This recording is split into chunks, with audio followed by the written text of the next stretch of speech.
क्या ब्रह्मा कुमारीज में प्राकृतिक आपदा को लेकर पहले ही कोई भविष्यवाणी की गई है? पहले भारत में सुनामी, फिर हिमाचल प्रदेश में बादल का फटना, फिर दिल्ली में बाढ़, पंजाब में प्रलय, अब संपूर्ण भारत में बाढ़ का मंडराता संकट, लगातार आ रहे भूकंप के झटके, अब क्या सच में विनाश होने वाला है? संसार की जो हालत होने जा रही है हमें बहुत पहले से पता है। मैं तो 2015 से लोगों को कहना शुरू कर दिया था क्लासेज में भी कि 2020 से 25 का जो पीरियड है बहुत ही खतरनाक होगा मानवता के लिए। इसमें ये ब्रह्मा कुमारीज में सर्वोच्च शिक्षक अव्यक्त बाप दादा ने अपनी अव्यक्त वाणी में आपदा और विनाश से संबंधित पहले क्या कुछ कहा है, आइए हम जानते हैं। ओम शांति, ओम शांति, ओम शांति।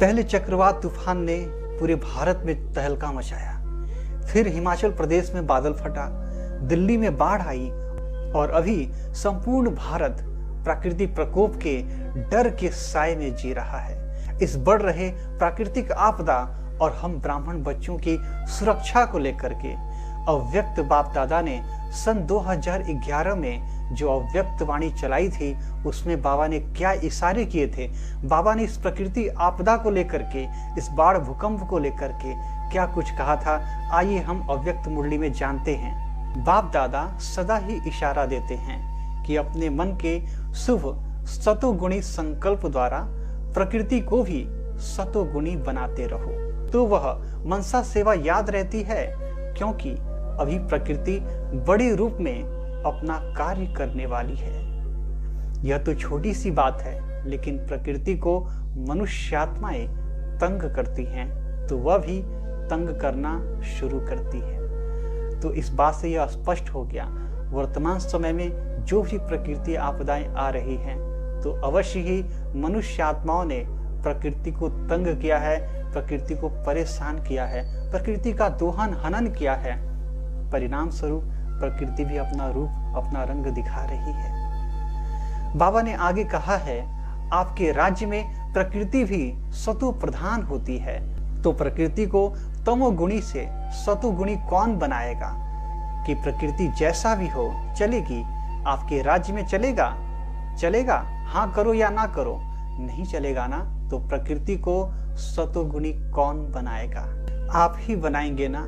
इसीलिए अभी अचानक का पहला दृश्य छोटा है, यह शुरू हुआ है।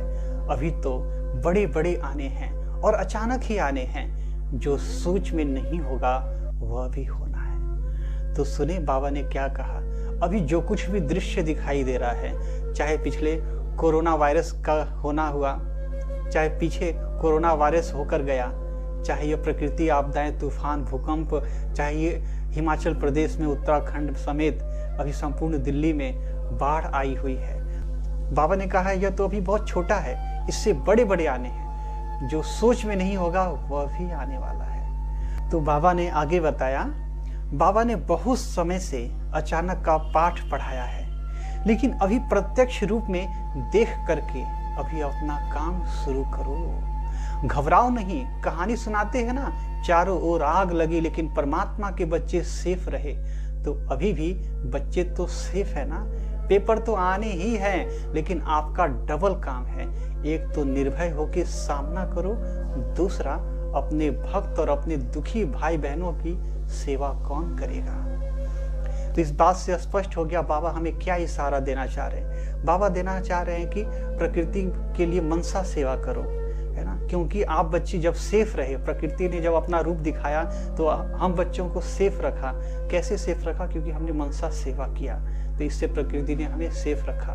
तो बाबा कह रहे हैं कि प्रकृति को भी योगदान दो, प्रकृति में शुभ वाइब्रेशन फैलाओ, है ना। प्रकृति में सतोगुणी वाइब्रेशन फैला, क्योंकि जो आने वाली जो नई सतयुगी दुनिया है, वहाँ प्रकृति तो शुद्ध रहेगी, सतो प्रधान में रहेगी। तो वो तब होगा जब हम यहाँ प्रकृति में शुद्ध वाइब्रेशन फैलाएंगे। तो ये हमारे लिए भी वर्तमान समय की जो समस्या है, ये हमारे लिए टल जाएगी। हालांकि प्रकृति तो अपना प्रकोप दिखाएगी ही, लेकिन हमारे लिए हमारे लिए एक अवसर लेकर आएगी, एक तोहफा लेकर आएगी, हमें प्रकृति सुरक्षा प्रदान करेगी। तो बाबा ने यह अव्यक्त वाणी में जो बातें कही है, इसे हमें आत्मसार करना है। प्रकृति आपदाएं और भी बढ़ने वाली हैं और भी विकराल रूप देने वाली हैं, जो हमने कभी सोचा नहीं होगा ऐसा दृश्य सामने आने वाला है। इसीलिए अभी से सावधान होकर के बाप दादा के महावाक्यों को स्मरण करके उनके मार्ग पर चलते रहें और जीवन में उन्नति को पाते रहें। ओम शांति, नमस्ते।